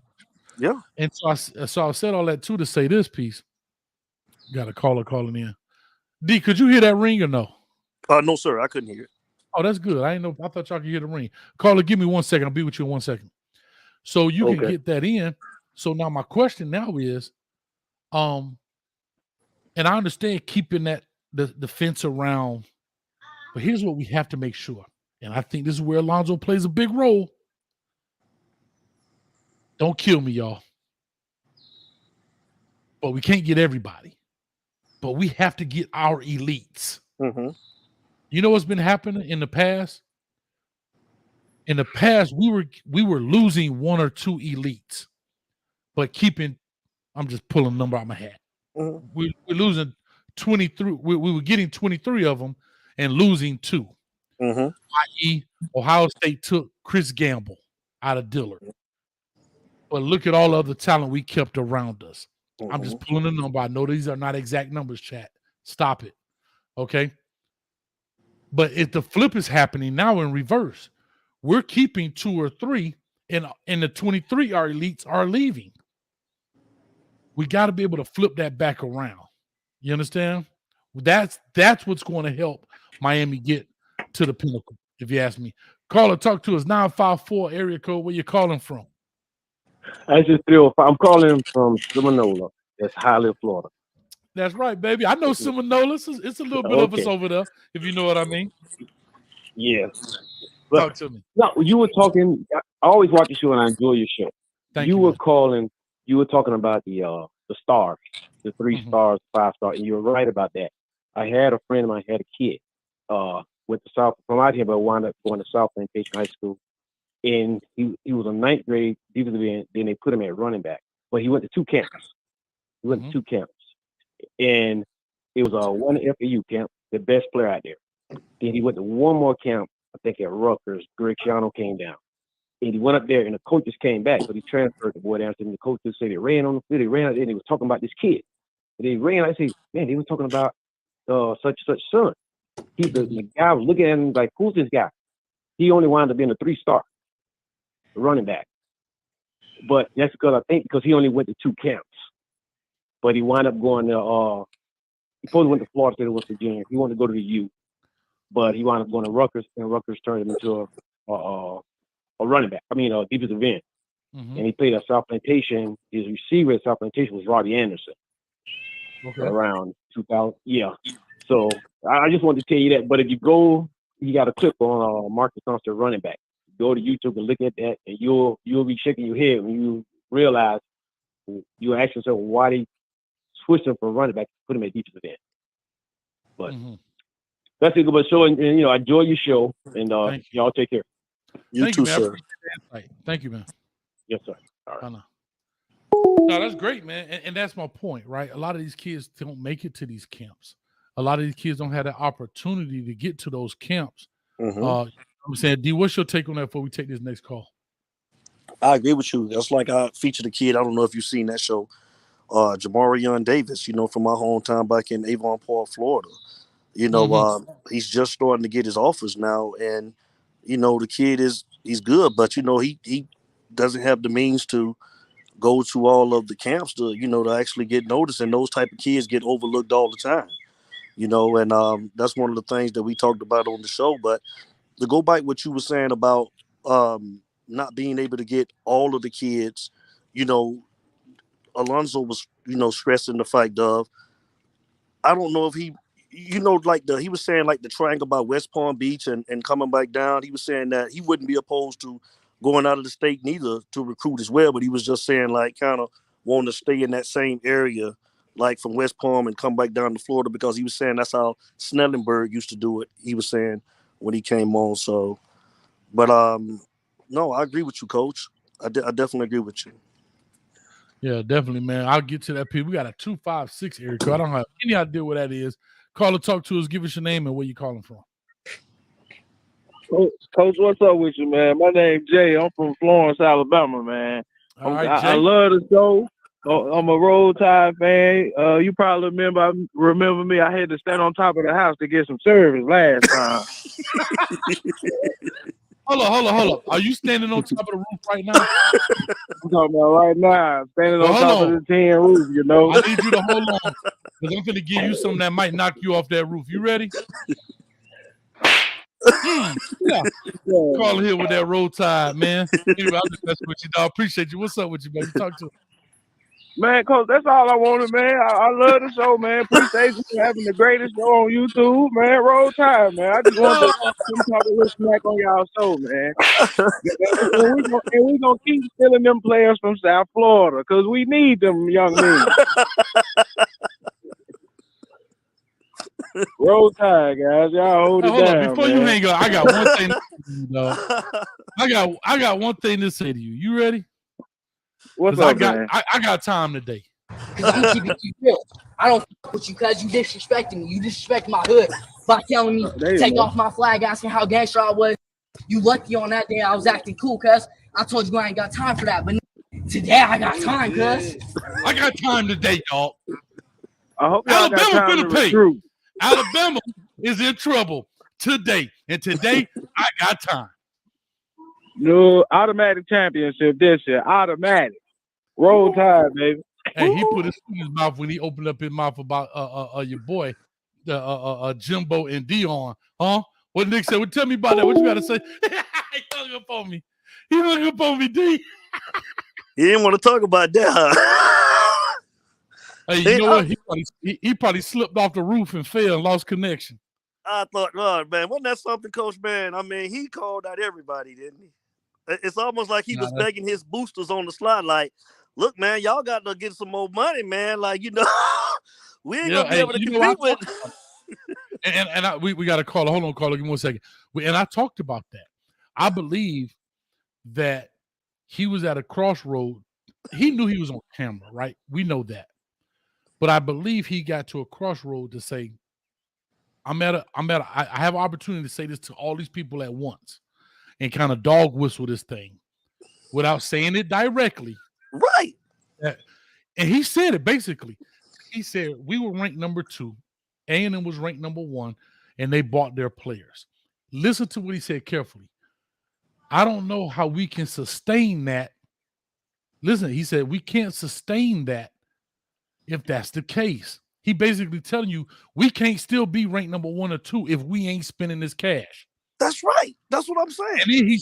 And he brought Deion in to say, I mean, Deion, everybody got shot, and he was willing to say, me talking to these people are more important than y'all, basically. Mm-hmm. And he said, Jackson State had a great Division I player that he got $1 million to. And when he said he probably was looking at a dude that's worth a couple billion, and $1 million ain't no different than me and you going to the casino losing $2. Come on. So he basically saying, we about to lose national championships. We about to be out of contention if y'all don't start cutting these checks. So them $5,000 checks, putting pools in people's backyard, buying brand new living room furniture, putting some rims on his uncle's car, them days done. We needed some real zeros behind these numbers now. That's what he was saying. That's what he was saying indirectly. I took the same thing. Yep. Yes, That's sir. exactly what he was saying. Yep. Caller, talk to us. 305. Talk to us, man. What's your name? Hey, my name is Frank. Frank, what's up, Frank? Hey, man, I just want to talk about how I feel like everything's been heading in the right direction. I feel like what's our biggest problem for the past couple of years is assessing talent. And now we got all these wise veteran leaders, you know what I'm saying, that actually know who's who, and not just going after the stars, and we might actually, be able to assess talent better. And, what I'm saying, how everything's been rolling high speed ever since Manny got there. So I feel like once Manny gets a whiff of who's that guy, who's that dude, that's gonna be, program shaking, changing culture, everything. He's gonna be going after them. And you talking about Mario, right? You talking about Mario, right? Yeah, Mario. Oh, okay. Woo! I heard you say Manny. That's it. I got scared for you. Nah. Okay, go ahead, baby. Talk to me. But yeah, I just feel like, what I'm saying, with John Ruiz, what I'm saying, everyone, saying we have fans have been saying, hey, what I'm saying, we need help, we need resources, and we finally got the coaching staff, we finally have the resources, and I feel like we're scaring Saban. We're scaring coaches like them who've been on top for a minute. Mm-hmm. And no, you agree. Seeing the end of, I feel like you see the end of the dynasty. If you don't listen, it was easier for him to take this verbal tongue lashing from everybody else than for him to walk out and say. Now, I think he could have said it differently. Not said he could have relayed that message to people differently. He was in that forum like, look, with my back against the wall, we about to be in trouble in the next 2-3 years. If we don't match what everybody else is doing, Texas A&M might be national champions. Yep. Or we'll schedule a Jackson State, and they'll come in here and whoop us, or at least give us a good fight. They've been doing that under the table for years. That's why I thought he had balls to go after Miami. I'm like, Mario, used to coach under you. You know exactly what you do. Well, you got to remember what he said too but you remember what he said. He didn't really call out a coach from Miami. He called out John Ruiz from Miami. He didn't say anything about the football in particular. He said there's a guy in Miami who's bragging about how he does it, right? He was talking about John Ruiz. Remember, John Ruiz just dropped the big $800,000 for 2 years in a car to the basketball player Nigel Pack.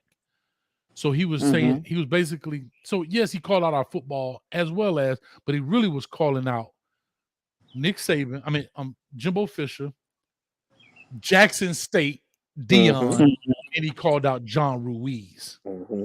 I just don't understand why he calling out Jackson State. They don't even got resources like that, for real. Like, that's just, you know what I'm saying. But you have to remember this. I don't know. When you're selling something, everything is not always the truth.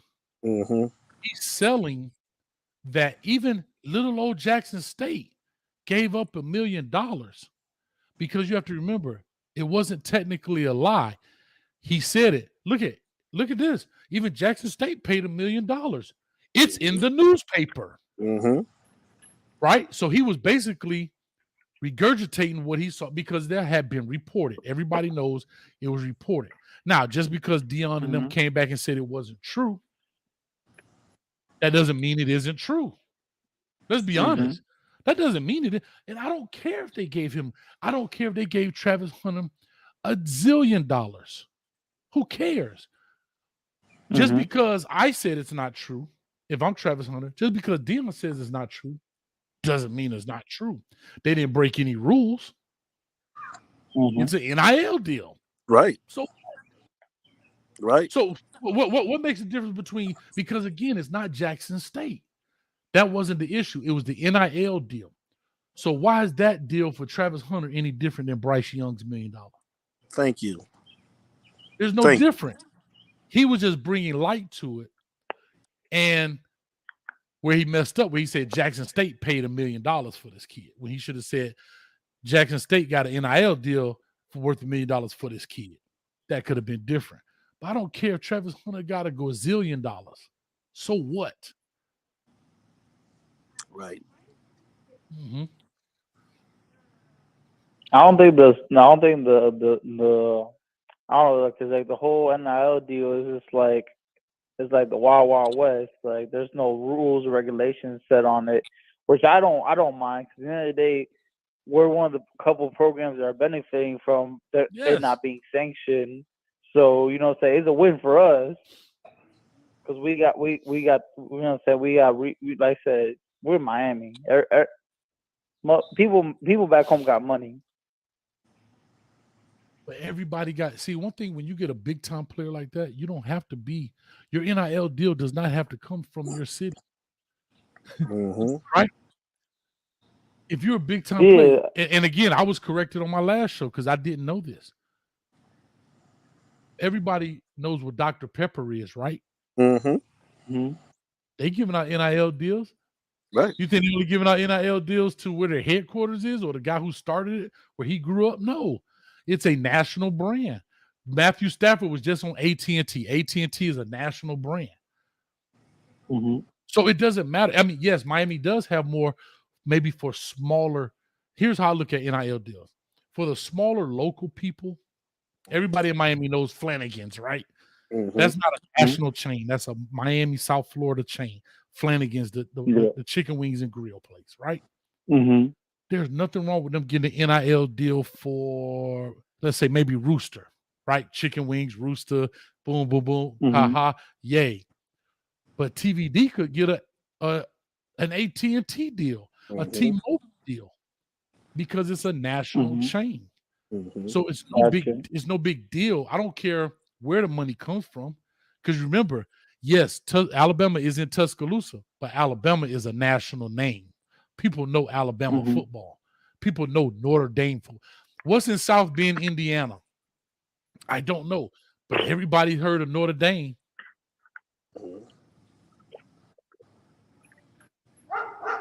You know what I'm saying? So, I get what you're saying. Yeah, I get what you're saying. Yeah, State Farm. There we go. Somebody just put A-Rod and Pat Mahomes on State Farm. It used to be Aaron Rodgers. Right. That was a good one. You know what I'm saying? Those are national brands. Do Right. you think that because they play, because Patrick Mahomes played for Kansas City, only a Kansas City brand is going, or company is going to holler at him? They will, right? Well, he's a national face. They're national faces, so why not get a national campaign with that guy? You don't want to get a national campaign with Coach Hayes, not yet, because I'm coming for you. But right now, you may want to get a Miami thing to sponsor this show, right? I.e., Alex Tabio, because he does what?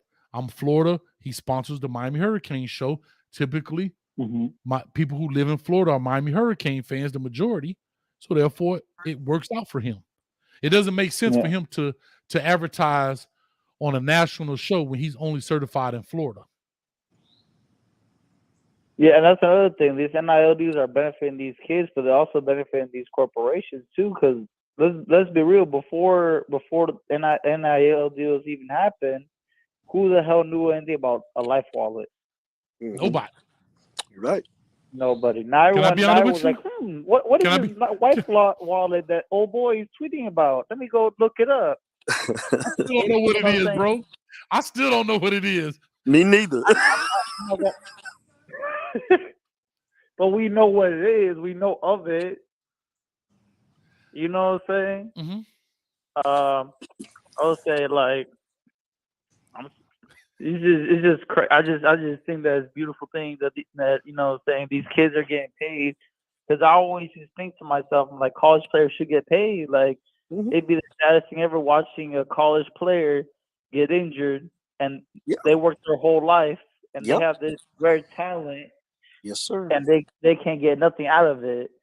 Like that one kid in that played basketball in Louisville, old boy that snapped his leg.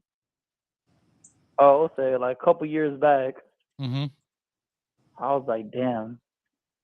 Out of there, this kid never played pro. Worked his life off to his dream and got nothing out of it. No, you're right. You're 100% right. But, man, I appreciate you. I got to let you run. We got other callers in, but thank you for calling in, man, supporting us. All right. Take care, you too. All day, man. All right, real quick. Was a good call. That was a good call. Big shout out to Hurricane Logan, man. Big shout out to a longtime supporter. Hurricane Logan, I'm going to give him his love for the $5, but he also was there when we hit our 10,000 subscribers. We were actually on the phone together when we hit 10,000 subscribers. And Hurricane Logan is in the military. I forget which branch. So one thing I learned about the military, if you say the wrong branch, boy, you're about to get whooped. So I'm going to say the military. And big shout out to him. And he says, RIP to PFC Hostetter and SPC Alvarez, August 23, 2013. Painful day for me, weekend for me. And again, I'm not sure what those acronyms mean. I guess it's first class something. I don't know. So for those in the military, please educate me. But again, man, rest in peace to those guys, man. And I know that's a tough day, Memorial Weekend. A lot of people celebrate, but a lot of people mourn. And I totally understand that. And so thank you for your service, Hurricane Logan, and to anybody who's here on this chat or watching or whatever that's been in the military or have family members in the military. Thank you for your service. Yes, sir. Real quick before I get to this next caller who's on hold, D, what do you have to say in regard to what that caller said? Just like we talked about, with Nick Saban, I just think that, like you say, he was campaigning for his upper heads to like, look, if you guys like winning these championships and you want to continue to keep on playing for these championships, we're gonna need a little bit more. We're gonna need y'all to reach a little bit deep into your pockets and try to catch up with everybody else, because it's like you said, Coach, what Bryce Young, how they came to Alabama, if he didn't get that NIL deal, like he's gonna leave sunny California to come down to Tuscaloosa, Alabama. I mean, that's my thing, man. I just don't think that. I think he knows he's not gonna continue to get all of these 5 stars on top of 5 stars because it's too much money out there. Like kids are looking at it like, why would I go and sit and wait maybe 2 years to play behind somebody when I can, if I'm a quarterback or if I'm like, one of those key positions that you were talking about, defensive end, quarterback, and I can go and make money elsewhere. And it's going to be more parity throughout college football now. NIL, it levels the playing field. And I think Nick Saban knows that, and he's upset about it. So I'm going to say this before I get to this caller. I think the parity comes. I don't think it's complete parity. I believe it's going to be a shift in places like Miami, USC, Texas, those teams are always been good for football. The Mhm. parity comes from the money grabbers, right? It doesn't mean Rutgers is going to all of a sudden be in the national championship talks. I don't believe that. Notre Dame, possibly, right? They already right there on the cusp. Notre Dame, maybe even Oregon. But I think what they want in the NCAA is a shift of power, because since they started the playoff system, it's the same, pretty much same 6 teams of the 4 teams. We already know Alabama, Ohio State, Clemson, Oklahoma. Who was the other one? What am I missing? The Cane Juice working on me. Talk to me. You talking about the Georgia. Clemsons and Yeah, Georgia. And who was the other one, man? the It's always been Clemsons, the Ohio States. Clemson, Ohio State, Alabama, Georgia, Oklahoma. Those Oregon. it's been the same. Yeah, it's been the same handful of teams. I Mhm. think they're going to change, Mhm. and they're going to get a change by hoping that Miami does well, hoping that Mhm. USC comes along, Texas comes in there. Is going to be a shift in this deal, and that's what's going to happen, in my opinion, when it comes to that. Like I say, Notre Dame and those guys in those talks, and we'll definitely see. Like I say, Cincinnati did well. Oregon dropped the ball that let Cincinnati in. Had to be honest. Mhm. Oregon would have been in if they didn't lose to Utah. They would have Mhm. been in, but because they dropped the ball, Cincinnati kept winning. They got in. You know, again, Michigan was finally in there this year. So it was a little bit of change, but it's the same teams over and over and over and over again. Right. In that sense. We got a caller on right now. We're gonna let the caller talk to us. Give us your name, where you're calling from. Good afternoon, gentlemen. How you doing? Hey, How you sir, how doing? you I doing? know this name. I think I know who this is, but go ahead. This is Warren. I knew Listen, it. go Mario. You already know the excitement that's going to come out, and so I don't even know if I can contain it today. Mario Cristobal was an atom bomb dropped on the college football world, bringing him home to Miami because of his roots there, and probably most specifically because of his roots at Miami. Unlike Saban at Alabama, or even so, Urban Meyer going back to Ohio State. Okay, but then when they brought in Dan Radakovich, who had helped Clemson win 2 national championships, but the lethal blow, the absolute lethal blow, was announced on Thursday. The fact that they brought in a 20-year front office guy from one of the most dominant teams in the last 30 years. Yeah. Okay. Was it the New England Patriots? No, but he was in talent acquisition for a perennial contender. So that is truly the nail in the coffin that USC will have to try to overcome, that the Oklahomas, the Alabamas, because Miami has just effectively laid the groundwork and announced the building of the football factory of the future. It's coming. It's coming. And listen, when I said SEAL Team 6 on that one time, I didn't know they could up it even better. I really didn't. I didn't see how they could. This takes it over the top.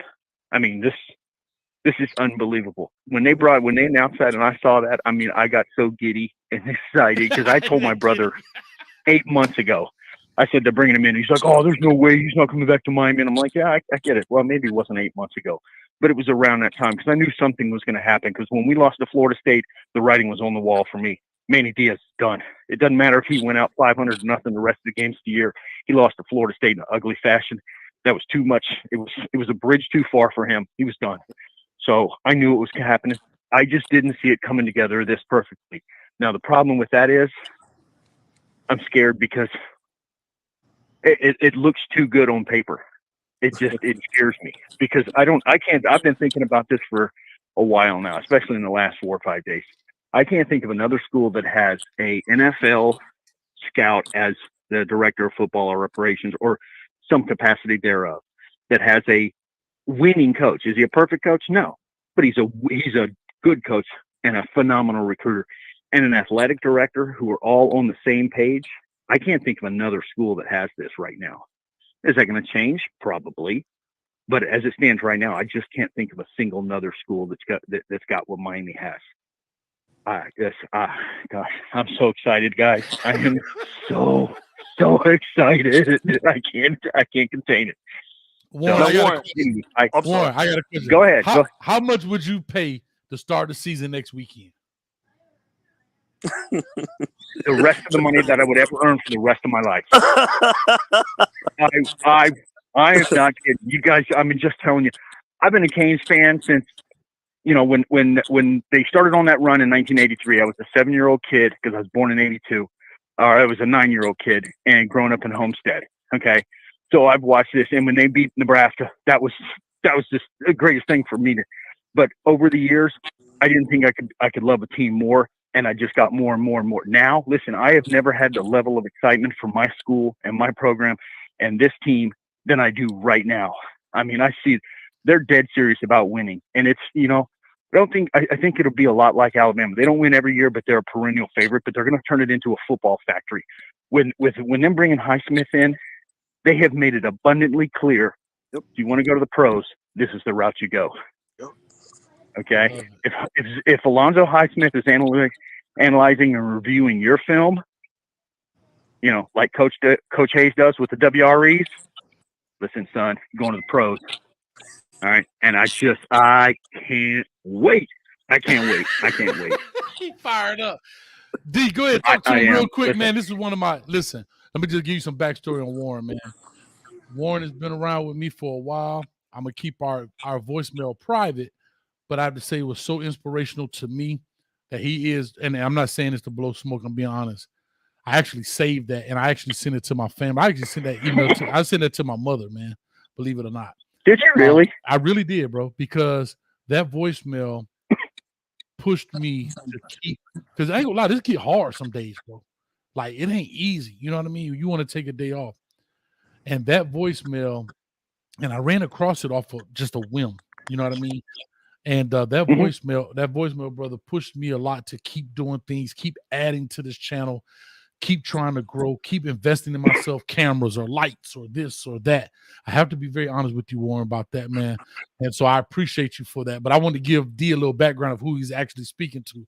And one day, Warren, I know you invited me to the game, I think in North Carolina or something like that, but I won't be able to. Clemson. Yeah, but I won't make it. But we definitely will meet one day, and one day soon, my brother. D, I hope so. And listen, you got any questions? Hold on. So now, where are you living? You're living in South Carolina? No, I live in Mississippi right now. I'm working on a contract, and so I'm stuck up here because like I told you, everybody up here is one of them, podunk Alabama fans. So I don't like rehashing that, but listen, I love it because you can see the looks on their faces. Mm-hmm. They know the end is near. It may not be this year. They may very well win a national championship, but the end is near. The writing is on the wall. So, D, real quick, anything you want to say before we get off here? Because the Heat about to cut it up in a minute. Yeah, I just wanted to ask Warren. He made a good point where he said that no other team has a position where a general manager like in the position that Alonzo Highsmith is going to be in. And I want to ask him, do he think that other teams would not emulate what Miami's doing with bringing in a general manager over football operations? We're known to set trends, so I want to know what his thoughts is on that. Great question. Well, Holy smokes! That's an excellent question, and I will do my best to answer it as honestly as I can. I know they're going to try. They're stupid if they don't. But the fact that Alonzo Highsmith is a black dude is far more critical to this equation than any other part of it, because there's a lot of all the talent we're looking at, and not all of it, the vast majority of the talent we're looking at young black kids. And here's a black dude who's in the highest echelon of college football and knows how to assess talent. And he can get to these kids where Mario can't. Mario's a great recruiter and everything like that. But there's something about being able to relate to one of your own. And I don't mean that in a bad way, but black dude to a black kid saying, hey, listen to me. Trust me when I tell you. I've watched your film, this, that, and the other.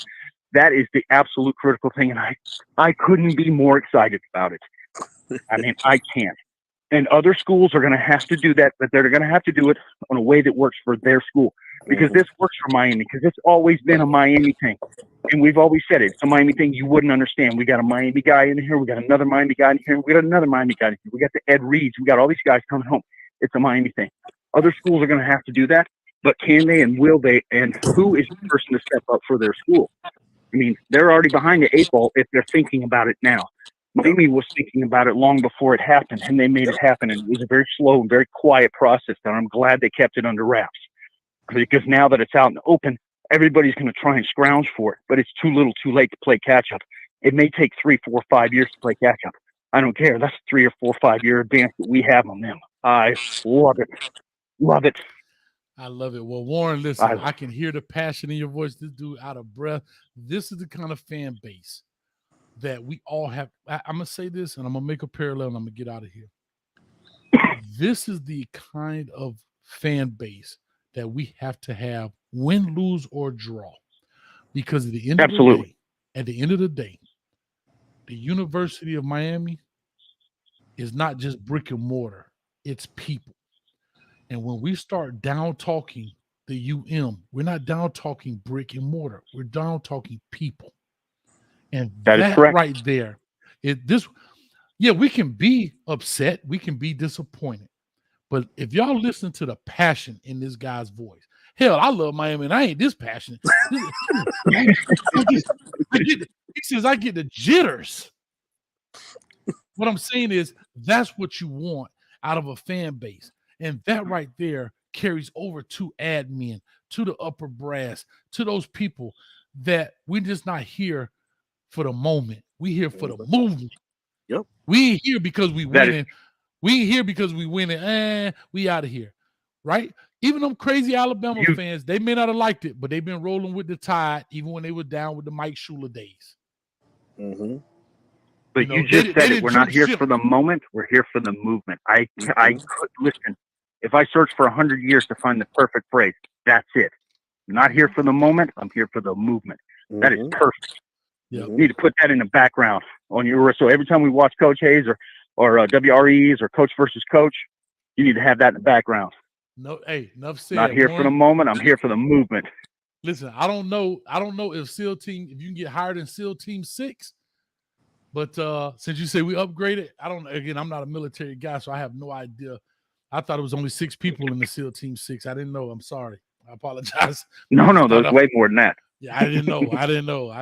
You know what I mean? But anyhow, if you can get hired in that, I'm going to work on that shirt. I got 2 shirt ideas now. Warren and Marcus, man. So I'm working on it, guys, and we're going to make it happen. But Warren, I got to let you go. We got to get off here. The heat about to go. But as always, man, you know I love you, brother. I appreciate you, man. Thank you for supporting us. No problem. Love the show. Thank you so much, guys. Y'all have a wonderful day. And as always, go Canes. Go Canes, baby. All right, I'm going to close down the phone line so we can wrap this deal up, man. D, I appreciate you hanging out with me, man. I appreciate you.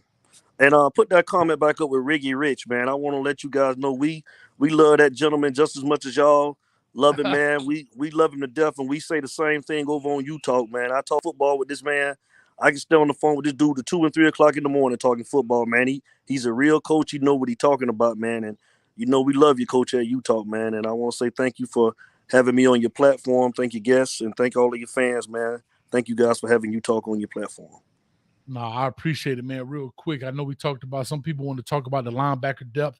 We'll do that on another show. We got plenty of time to talk about it. Okay. So we'll do that on another show and talk about that. I just wanted to kind of chop it up about Alonzo Highsmith, what he's going to do, how people feel about him. I know we kind of went off, but that's part of the show. No big deal.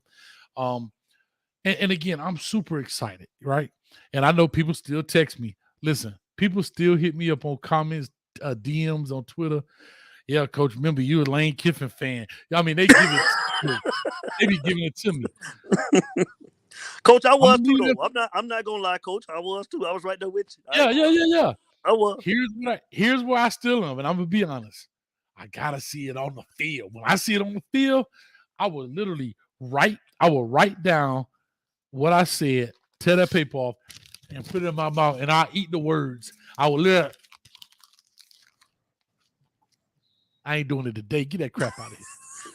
I will eat my words. All right. But like I said, I support Mario Cristobal. He's actually gonna give me an opportunity. I don't knock him at all. You know what I mean? And again, part of this too is I wasn't sure the U was going to do the right thing. Right. You know what I mean? I wasn't sure that with the ones sit up in them offices Right. were going to do the right thing. That's what Right. a lot of the uncertainty was. Yes. And so hat off to Cristobal by either forcing them, making them, showing them the light, whatever it was, whatever he did, he made it work. And I'm telling you, this is a top-notch. It's a top-notch deal right here, bro. But with all that being said, D, let people know where they can find you again before we get up out of here. Okay. Okay. Okay, you guys can find us on YouTube at U Talk Sports Show, and you can also check the website at utalksportshow.com. We on Google Podcasts, we on Spotify, and again, I want to say shout out to Coach Hayes, V12, man. My boy wasn't able to be on. Tell him I said what's up. Shout out to the team, man. Flo, what's going on? Screeter, y'all already know, man. Much love, man. It's U Talk, man. Love you, Coach. Thank you. That's awesome, man. Somebody just said something about my man Wholesome. I don't know where he went. Hold up, I just saw it. Oh, where did it go? Y'all killing the chat. Oh, here we go. Marcus says, Coach Hayes and Wholesome, the next highest. Yes, sir. Both of them. Shout out to Wholesome too, man. Both of them guys. Yeah. There you go. There go my brother. There go my brother. There go my partner, my PIC. What's up, man? Larry Frank, man. That's my co-host on U Talk, y'all, man. Shout out to Larry Frank Jr. What's going on, brother? How you doing? Larry Frank in the building, man. Sure enough, man. I appreciate you, man. But we about to get out of here. We finna watch the Heat go to the championship round here tonight. Y'all can say what you want to say, but mess around. Hey, don't get Smitty. You know my word. You know what Smitty mean, right? Coach, you might as well hit me with that slap. You know I don't mess with your Heat, man. I'm going for the Celtics. I'm a Laker, man. So let's go Celtics, man, over here, man. All right. Hey, I'll get with you later this week, man. I'm back, Coach. How that man gonna come on my show talking about he with the Celtics? What? No.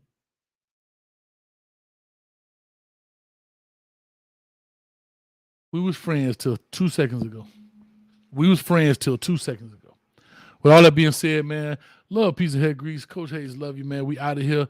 Go you. Expect more things to come from Coach Hayes football here this summer as well. Tuesdays at 8 o'clock, we're doing the Coach Me Coach podcast. That's with my man Dom Smith. We just talk all things sports. Great deal, man. We have a good time on there. You guys more than welcome to come on. The WREs are coming back out. More kids are starting to commit. We're going to do more things. We're going to start trying to cover some of these camps going on around here, give you guys some insight, do some interviews with these players. Coach Hayes finna turn it up, if you understand what I'm saying. So with all that being said, I appreciate y'all. Act like you got on some skates. We about this thing, man. Peace.